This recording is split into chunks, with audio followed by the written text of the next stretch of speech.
Welcome to the last lecture of week 1. In this lecture, we are actually going to discuss a few problems where you are going to get a chance to employ the concepts about the measurement and the energy balance and conversion that you have learned. So basically, we are again going to cover 3 topics: classification, measurement and accounting of energy, but by solving a couple of problems. Let us begin with the first problem, and a form of this you have already come across.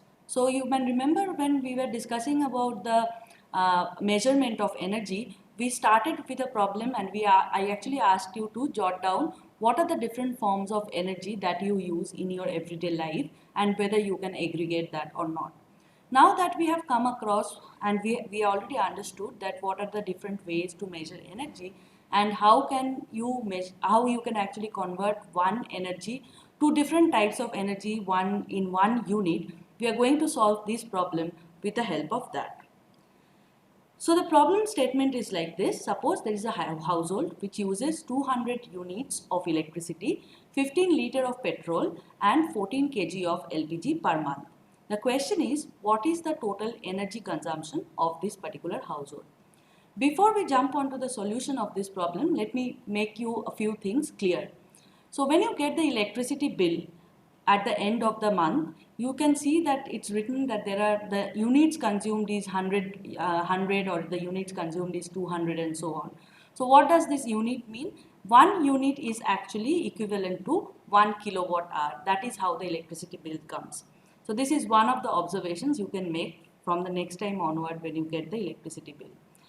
The second thing that you have to notice, here the consumption of petrol of this household is 15 liter per month. Now 1 liter, we usually take it is equal to 1 kg. So this conversion is 1 to 1. This also we have discussed in our previous lectures. And the third is 14 kg of LPG per month. When you get the LPG cylinder for domestic use, in most of the cases you will see that the weight mentioned there is actually 14 kg. So this is the amount of LPG that you use in the normal cylinder. It's approximately 14 kg. Now we have to do something in order to convert all of them into one unit of measurement. And let us have a look how we are going to do it. This is the table now all of you are familiar with. So this is how we actually converted each fuel in a similar kind of unit. So for each of the fuel, we actually calculated the gross calorific value. Now again, to mention you, this is not the exact calorific value, but this is approximate calorific value or the average calorific value that you can get. So for example, if you take the anthracite coal, it usually has a range, but this is approximately you can take this figure of 7,000 kilocalorie per kg. So if you burn 1 kg of anthracite coal, you are going to get 7,000 kilocalorie of heat. Okay, now see what are the things that we are interested in. So basically, we are interested in petrol. There is a petrol consumption of this household. We are interested in LPG and we are interested in electricity. So since we have the amount of petrol and LPG consumed by the household, we can convert both of them. We can also convert the kilocalorie to kilowatt hour, as we know that 1 kilowatt hour is equivalent to 860 kilocalorie, and then we can add that up with electricity. Or the other way of doing it is that you convert everything to kilocalorie. Now let us have a look at the solution. So the consumption of electricity per month, which is giving as 200 kilowatt hour. The gross calorific value of 1 kg, that is equivalent to 1 liter of petrol, is 11,000 kilocalorie. Now let me again go back to the previous slide. Here you see the calorific value of petrol is 1.1 multiplied by 10 to the power 7 kilocalorie per ton. Now we are actually calculating the calorific value per kg. Therefore it becomes 11,000 kilocalorie per kg or per liter of petrol. So here we are saying that the gross calorific value of 1 liter of petrol is 11,000 kilocalorie. Now this is equivalent to 12.8 kilowatt hour. We are getting this value 11.8 kilowatt hour by dividing 11,000 kilocalorie by 860, because that is the conversion factor between kilocalorie and kilowatt hour.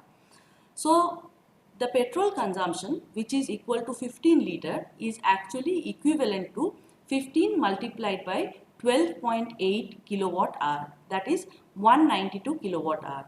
So what we have done, we have converted 1 liter of petrol to 192 kilowatt hour equivalent of energy.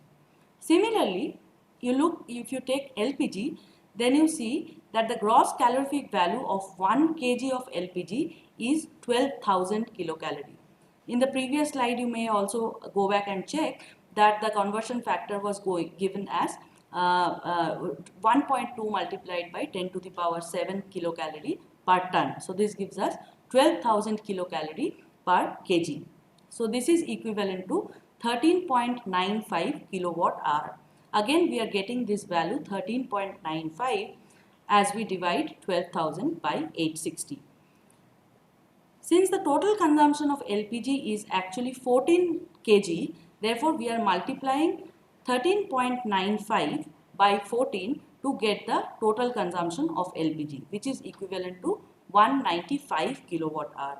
Now you see, electricity consumption was already given in terms of kilowatt hour, and now we have converted the use of petrol and LPG both in terms of kilowatt hour. Therefore, the total energy consumption, that according to the information given of this household, is 200, this is coming from electricity, plus 192, this is coming from petrol, and 195, this is coming from LPG, which is equal to 587 kilowatt hour. Now, if we want to convert this 587 kilowatt hour to kilocalorie, we simply need to multiply it by the conversion factor 860, and therefore we get 504820 kilocalorie. So in this example, the household is actually using 587 kilowatt hour of energy or 504820 kilocalorie of energy. This is how you can actually combine different forms of energy measured in different units, add them up and find out what is the total energy consumption. Now this is especially important and especially useful if you want to consume the if you want to compare the energy consumption of two different individuals, or if you want to compare the energy consumption, the average energy consumption of two different countries and so on. Let me give you a quick exercise that you can do once we are done with the lecture, and these are the interesting things that can actually encourage you to take a lot more exercise like this. You make an exhaustive list of the different things that you do that require energy, and therefore you list down all kind of energy that you actually need in a day or in a month.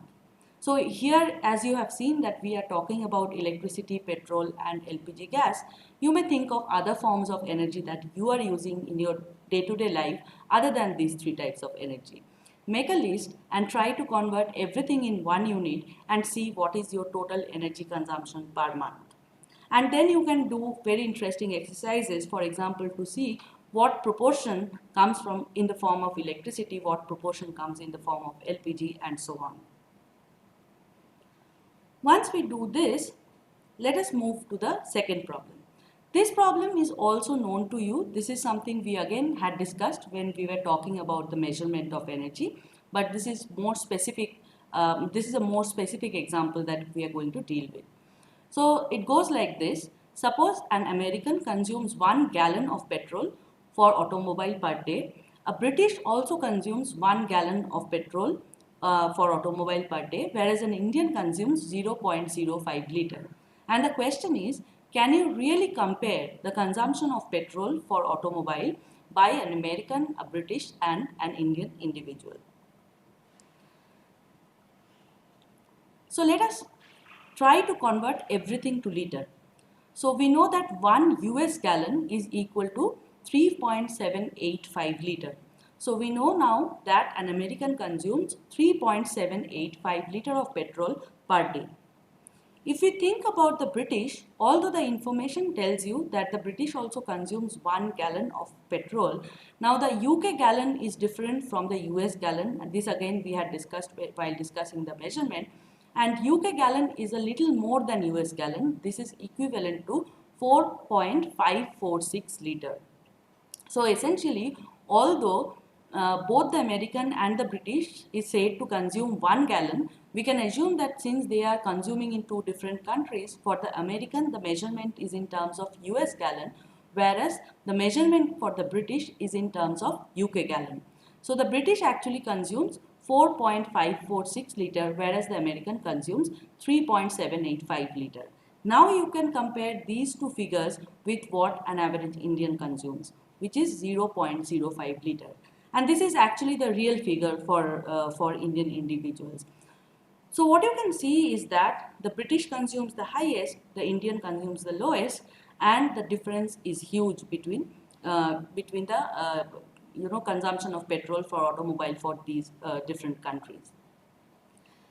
Another exercise based on this that you can carry out is that you find out the average per capita petrol consumption or diesel consumption for different countries that they are using for the private automobile. And you can try to rank them after converting everything to one unit, maybe in gallon or in liter or in some other unit, and try to see which are the countries who are using highest or who are using kind of more petrol or more diesel for private automobile, and who are the countries who are using less petrol or less diesel for private automobile. And then you can try to link it up with their stage of development. If you understand this one, let us move on to the third problem. This may seem a little more complicated, but this is something which is very interesting. Let us think about this problem. So the carbon content of petrol is approximately 0.64 kilogram of carbon per liter. Let us call this kgC, that is kg carbon per liter. So this is the amount of carbon that is there in the petrol, 1 liter of petrol. Now let us think of a policy. This is, you can call it a climate policy or energy policy. The policy says that there will be a carbon tax imposed in the country. Now what is a carbon tax? Carbon tax in a nutshell is a tax that you pay if your activity leads to emission of carbon dioxide. So as you burn petrol, you are producing carbon dioxide which is going to the atmosphere, and for this activity what you are doing, you are paying a tax. Now the reason will come clear when we deal the issue with regard to energy and climate change in the later modules. But for the time being, let us suppose that there is a carbon tax which is implemented in India, for example, and the magnitude of the tax is 1750, that is 1750 rupees per ton of CO2 emitted.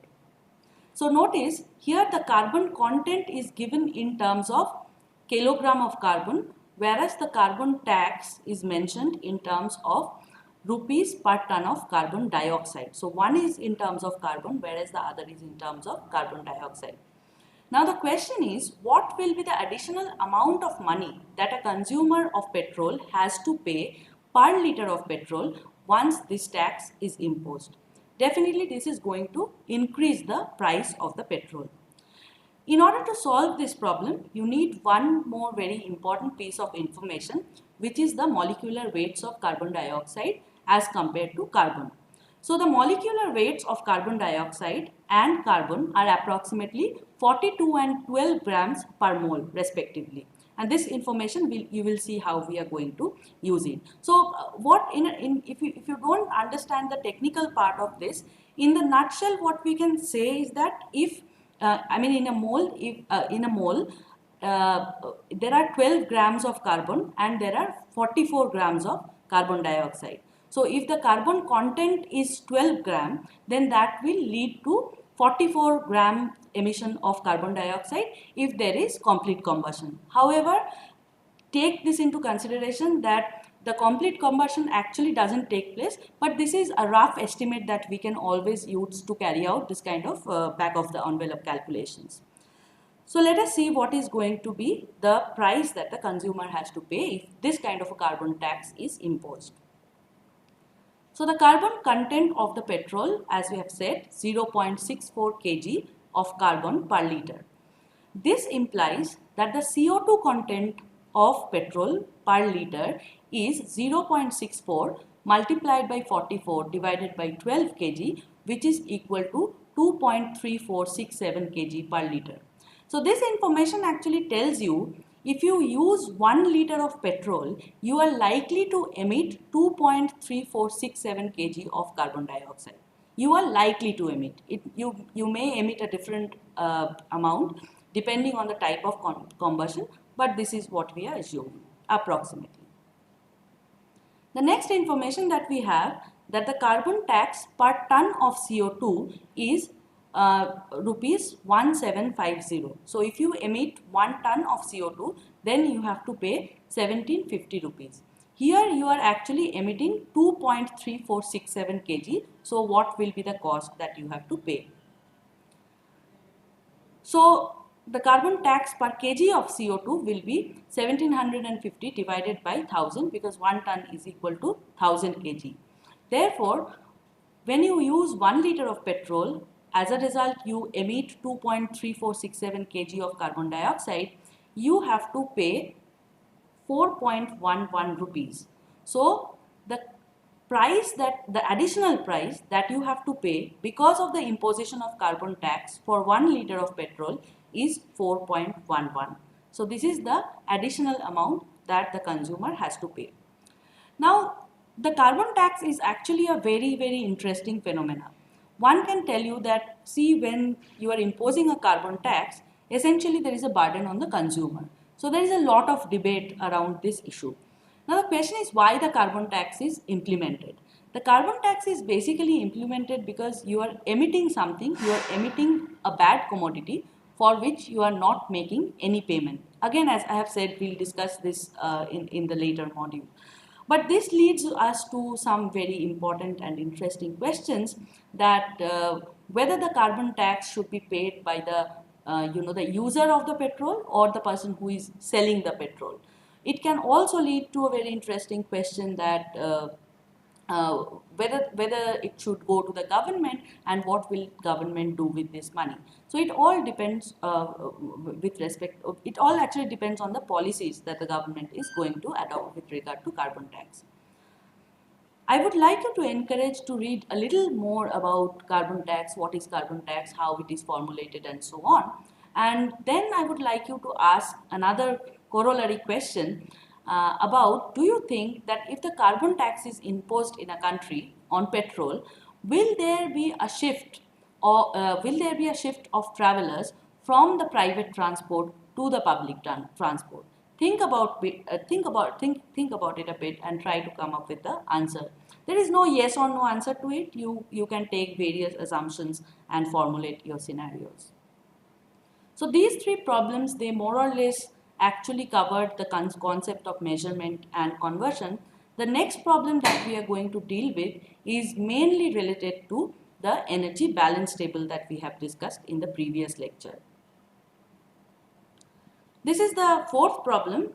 It has actually 7 questions, and we'll try to answer the questions one by one. In your reading material, you will find one Excel file which is called Energy Balance India 2013-14P, which is the energy balance table for India that was published in the Energy Statistic 2015, and from there we have taken the provisional energy balance table for the year 2013 and 14. And the questions that follows will actually based on this particular table. I'll show you how it looks like and how you proceed to answer these questions. So one more who publishes this energy balance tables, this is basically the Ministry of Statistics and Program Implementation of Government of India. So sometimes actually when you are doing empirical research with regard to energy, or per se for in any other field, it's very important to know what are the sources of your data, who are the ministries publishing the data, what report contains which kind of information. So this actually eases your research a lot. So as we know, the energy balance is published by the MOSPI, that is Ministry of Statistics and Program Implementation. Let us start with the first question. Or maybe before we start with the first question, let me take you to the energy balance table that I was talking about. So if you open the file called Energy Balance in India 2013-14P, you will find out this kind of a table. So this is the first sheet of the Excel file.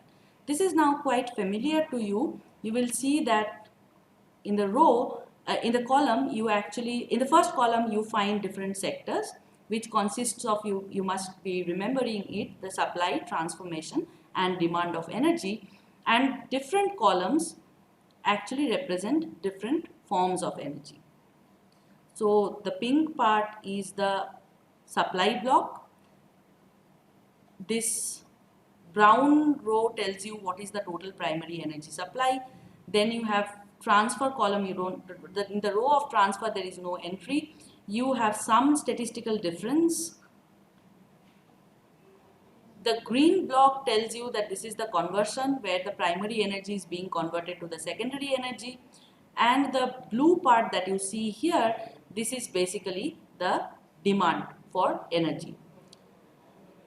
Once we have this kind of information, let me just have a look at what the questions that we have to answer.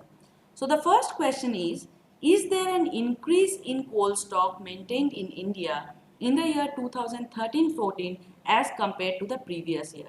So the question is, has the coal stock gone up or gone down in the year 2013-14 as compared to the previous year? Now we know that if we need to understand the change in the stock, we have to look at this particular row under supply, which says the stock change. And you see the stock change entry under coal is positive, which means that due to stock change, the supply of coal has gone up. So let me repeat, due to stock change, the supply of coal has gone up. It implies that the stock must have declined. So the stock has declined, the amount of stock that has been declined has been added to supply, and therefore this has a plus sign. So the answer to the first question is that yes, there is the answer is actually no, that there is not an increase in the stock of coal maintained, rather there is a decline in the stock of coal maintained. Let us next go to the second question. What does the figure 221013 kToE in the cell D16 imply? If you look at the cell D16, this is basically this cell that, so this is basically this cell that we are talking about, this 221013. So the question is, what does this figure imply? As we have discussed how you read the conversion part, you see this is the oil product which is being produced. So under the fuel oil product, this value is entered as a plus sign. So this is a secondary form of energy which is being produced in the transformation conversion sector and added to the energy supply of the country. Now, where is it being produced from? It's of course coming from the oil refineries. So this is the output of the oil refinery, which is the oil product. So what is the input fuel? The input fuel, if you look at this oil refineries, what are the components that is being included with a minus sign? Here you can see the minus sign comes with crude oil. So basically it says that 232043 kToE of crude oil is being converted to 221013 kToE of oil product in India in the year 2013-14. So that is the implication of the entry that we have in the cell D16.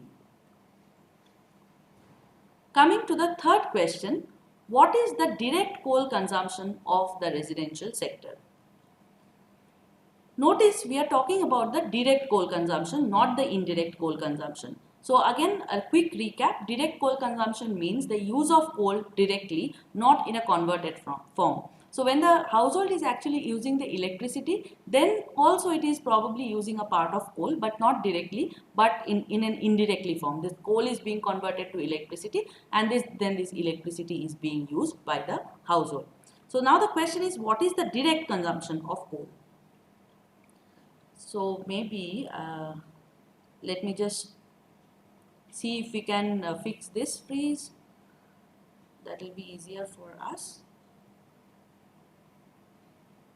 Yes, no, this doesn't quite work. So okay, so coal is actually B. So remember, coal is column B, and let us see what is the use of coal in household. So in this column you will see that the residential sector, the use of coal by the residential sector is 0. So there is basically no direct coal consumption by the residential sector. Actually, not only the residential sector, you see, other than the industry sector, there is no direct coal consumption, neither in transport nor in other in non-energy sector. So the answer to the third question is the direct coal consumption is basically equal to 0. Coming to the fourth question, what is the amount of natural gas used to produce electricity? So basically, if you come here, let us again go to the conversion, because we are talking about electricity, production of electricity, which is necessarily the conversion activity, and we look at row 4. So the question is, what is the amount of natural gas that is being used to produce electricity? So you see, this is the total amount of electricity that is being produced, 87945 kiloton of oil equivalent. And these are the combination of primary energy that is being used to produce electricity, and the amount of natural gas used is 9055. So you are using 9055 kiloton of natural gas in order to produce some amount of electricity. You can also, now that you know the conversion factors and the measurements, you can also actually convert this 9055 kiloton of natural gas to cubic meter of natural gas, and pose your answer in terms of cubic meter, which is more relevant and readily understandable.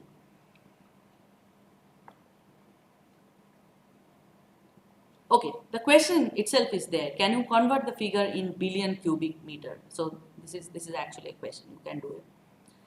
Coming to the fifth question, this asks you, what is the proportional distribution of final energy consumption among the different sectors? What is the proportional distribution of final energy consumptions among the sectors? Now, what do we understand by economic sectors? These are basically, there are three economic sectors. One is agriculture, the second is industry, and the third is service sector. So in the energy balance, or when you account for energy, there also you will find that there are three major sectors that we are talking about: agriculture, industry, and service. However, sometimes there are subsections or there are subsectors that we consider, and or there are some overlap or some distinction, but here we will see that it's kind of more or less the same.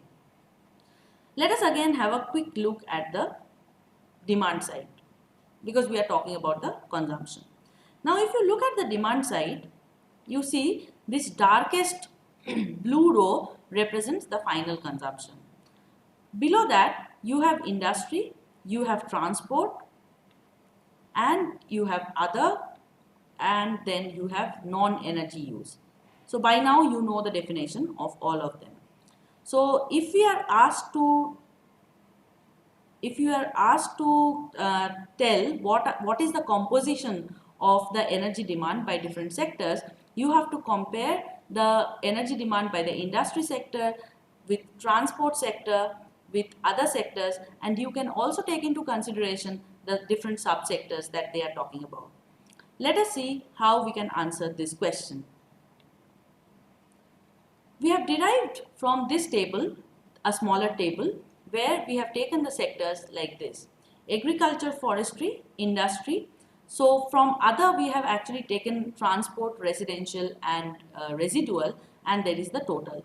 And we have expressed each of the sectoral consumption as the percentage. You see, and this is again represented in the form of a pie chart. You see that the highest consumption of energy is by the industry sector. That's the highest demand. The second highest is coming from a residual, which is a composition of various things. The third highest is residential, and then you have transport sector.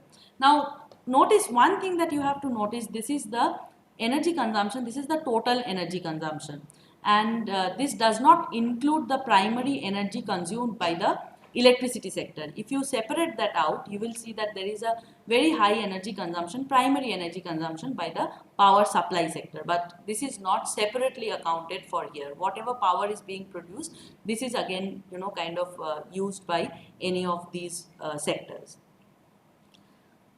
Let us move on to question number 6.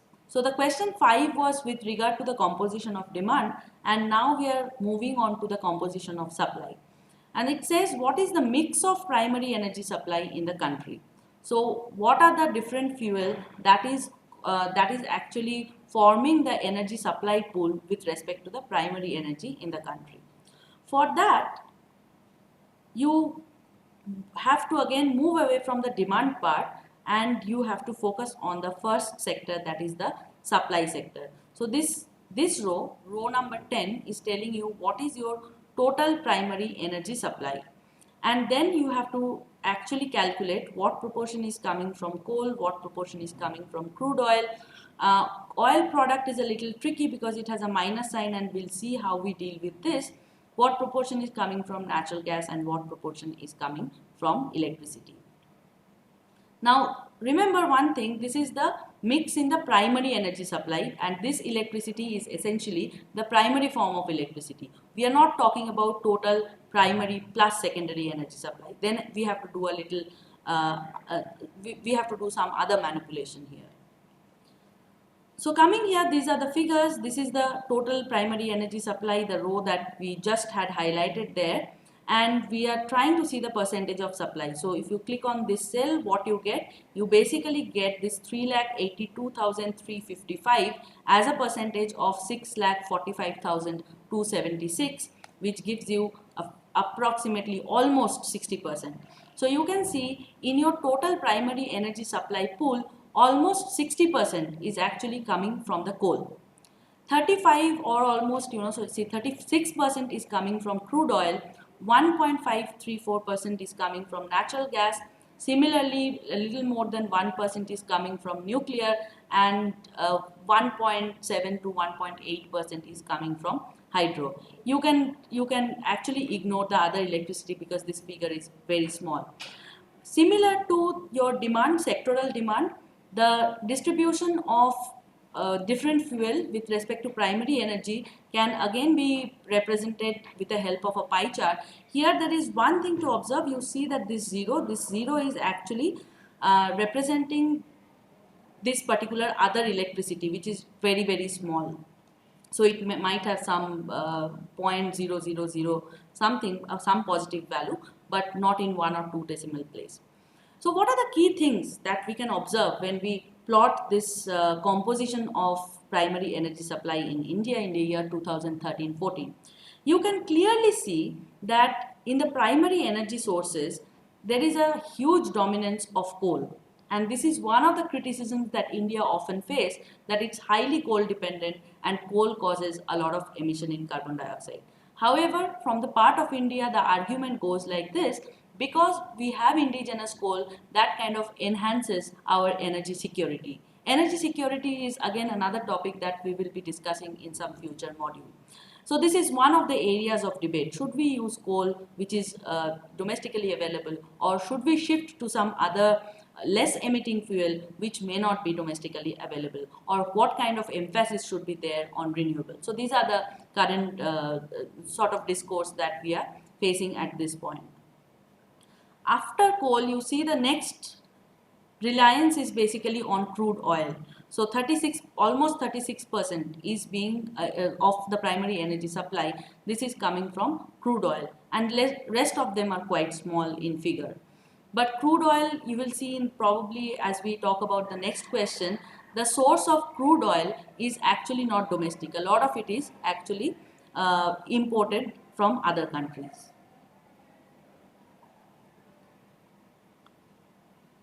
So this is how the energy mix looks like. Let us next move on to the last question, which asks you what is the degree of self-reliance of India with respect to energy supply. Now, the moment we start talking about self-reliance, it basically depends on what is your total consumption or what is your total supply of energy, how much you are producing yourself and how much is coming from outside. So, higher the dependence on import, lower will be your self-reliance. And this actually comes very nicely out of this energy balance table. If you again look at the supply sector, you will see production. This is domestic production. Then you have export and import, and then you have total primary energy supply. If you actually calculate what is the percentage of domestic production to your total primary energy supply, that figure is indicative of what is the self-reliance that you have.